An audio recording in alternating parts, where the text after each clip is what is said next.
প্রধান নির্বাচন কমিশনার গ্রহণ অনুষ্ঠানে একটু পরে প্রধান নির্বাচন কমিশনার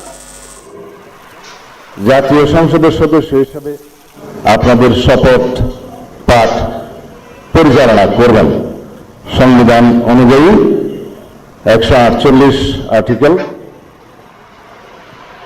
2A অনুসারে স্পিকার এবং ডেপুটি স্পিকার অথবা তাদের মনোনীত প্রতিনিধি কর্তৃক 3 দিনের মধ্যে যে শপথ করানোর বিধান রয়েছে সেটা পার হয়ে যাওয়ার পরে পরবর্তী 3 দিনের প্রথম দিনে সাংবিধানিকভাবে সিইসি প্রধান নির্বাচন কমিশনার এম্পাওয়ার্ড ক্ষমতাপ্রাপ্ত হয়ে তিনি আজকে শপথ পরিচালনা করবেন। বিধায় আমরা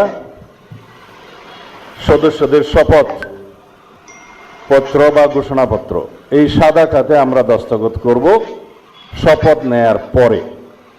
এখানে আপনাদেরকে বলা হয়েছে আমি ... জায়গায় নিজের নাম লিখবেন এবং এখানে সংসদ সদস্যদের আসন, জাতীয় নাম্বার এবং জেলার নাম্বার। সাপোজ আমার নাম্বার হচ্ছে 294 কক্সবাজার 1, সেটা লিখতে হবে। এখানে নিচে আছে নির্বাচনী এলাকার নম্বর, স্বাক্ষর এই জায়গায়।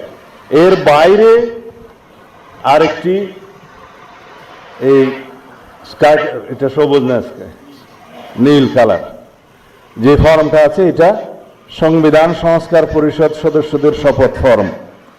আমরা কেউ সংবিধান সংস্কার পরিষদের সদস্য হিসেবে নির্বাচিত হইনি এবং সংবিধানে এটা এখনো ধারণ করা হয়নি।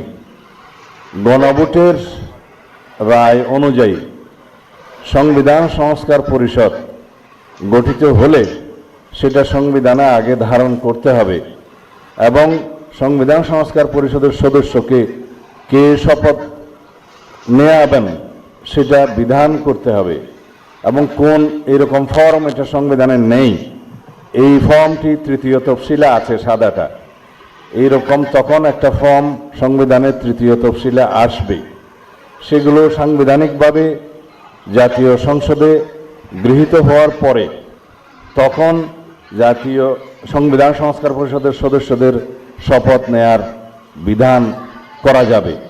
বিধায় আমরা এখন সাংবিধানিকভাবে এই পর্যন্ত আমরা এসেছি, আমরা সংবিধান মেনে এই পর্যন্ত চলছি এবং আশা করি সামনের দিনেও চলব। আমি মাননীয় চেয়ারম্যানের নির্দেশে ওনার উপস্থিতিতে আপনাদেরকে এই আমাদের দলীয় সিদ্ধান্তটা জানালাম। ধন্যবাদ সবাইকে।